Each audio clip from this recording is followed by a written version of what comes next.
Bismillahirrahmanirrahim. Alhamdulillah wassalatu wassalamu ala Rasulillah. Amma ba'du. Kita lanjutkan pelajaran keempat dari sirah Nabi Muhammad sallallahu alaihi wasallam yang disampaikan oleh Syekh Sifur Rahman Al-Mubarak Furi di kitabnya Ar-Rahiqul Makhtum dalam bahasa Indonesia. Bahasanya Rasulullah sallallahu alaihi wasallam kembali ke pangkuan ibunya yang amat mengasihaninya. Jadi ketika terjadi pembelahan dada Rasulullah Shallallahu Alaihi Wasallam oleh Jibril dan dia berada di kabilah Bani Sa'ad. Peristiwa itu menyebabkan Halimah, wanita yang menyusui itu merasa khawatir atas diri beliau, atas keselamatan beliau Shallallahu Alaihi Wasallam. Sehingga apa? Dikembalikannya lagi dia kepada ibunya. Dan beliau Shallallahu Alaihi Wasallam tinggal bersama ibunya sampai berusia 6 tahun. Pada satu waktu, Aminah memandang perlu untuk menziarahi kuburan suaminya yang berada di Yathrib, yang berada di Madinah. Untuk itu dia keluar dari Mekah menempuh perjalanan yang panjang ya 500 kilometer bersama anaknya yang masih kecil Muhammad Shallallahu Alaihi Wasallam. Kemudian ikut juga pembantunya yang bernama Aiman dan mertuanya yang bernama Abdul Muttalib.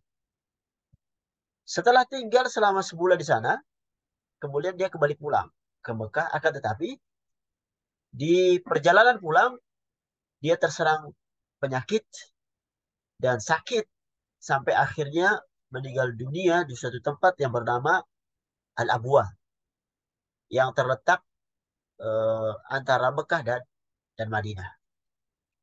Setelah itu beliau Shallallahu Alaihi Wasallam diasuh oleh kakeknya yang sangat menyayanginya. Jadi ketika itu Rasulullah langsung dibawa oleh kakeknya untuk kembali ke Mekah.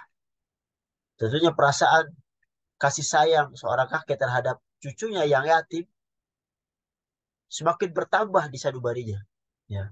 Apalagi ditambah dengan musibah yang baru menggores luka lama dari beliau Shallallahu Alaihi Wasallam dengan kematian ibunya. Tentunya ini menambah ibah Abdul Muthalib kepada beliau Shallallahu Alaihi Wasallam. Beliau Abdul Muthalib tidak membiarkan cucunya itu hanyut dalam kesendirian dan mengedepankan kepentingan beliau Muhammad Shallallahu Alaihi Wasallam daripada kepentingan anak-anak. Saking sayangnya kepada cucunya.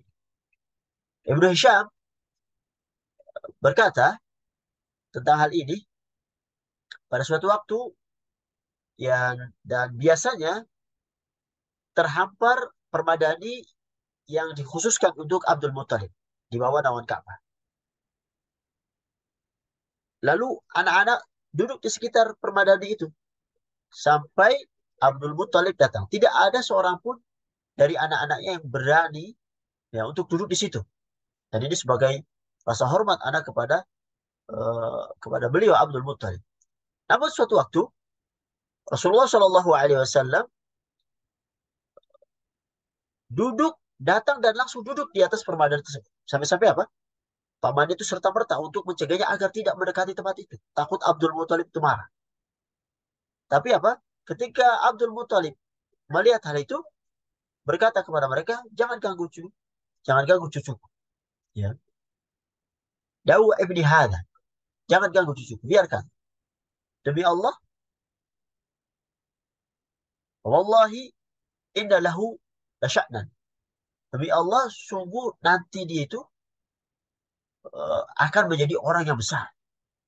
Kemudian ia duduk bersama beliau di permadani tersebut, sembari mengusap-usap punggungnya dengan tangannya dan dia merasa senang dengan kelakuan cucunya tersebut.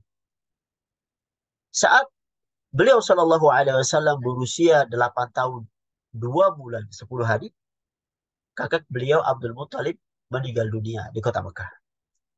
Sebelum meninggal, dia memandang perlu untuk memilih siapa yang jadi pengasuh daripada beliau Shallallahu Alaihi Wasallam, dan dia memilih anak beliau yaitu Abu Talib, saudara sekandung dari ayah beliau Shallallahu Alaihi Wasallam. Selanjutnya Rasulullah diasuh oleh pamannya Abu Talib. Jadi Abu Talib melaksanakan amanah yang dibebankan kepadanya oleh ayahnya Abdul Muttalib untuk mengasuh keponakannya itu dengan sebaik-baiknya. Dia menggabungkan beliau Shallallahu Alaihi Wasallam dengan anak-anaknya, seolah-olah dia adalah satu daripada anak beliau. Bahkan dia mendahulukan kepentingannya dibanding kepentingan anak-anaknya. Dia juga mengistimewakannya dengan penghormatan, dengan penghargaan. Dan perlakuan ini itu terus berlanjut hingga beliau Shallallahu Alaihi Wasallam berusia di atas 40 tahun. Pamannya masih tetap memuliakan beliau, menolong beliau, melindungi beliau, menjalin persahabatan dengan beliau, bahkan membantu untuk melindungi beliau dari permusuhan yang dilakukan oleh kaum Quraisy ketika beliau Shallallahu Alaihi Wasallam mengemban risalah dakwah ini. Dan ini akan dipaparkan pada pembahasan-pembahasan selanjutnya insya Allah. Hadza wa sallallahu ala Muhammad wa ala alihi wa sahbihi ajma'in.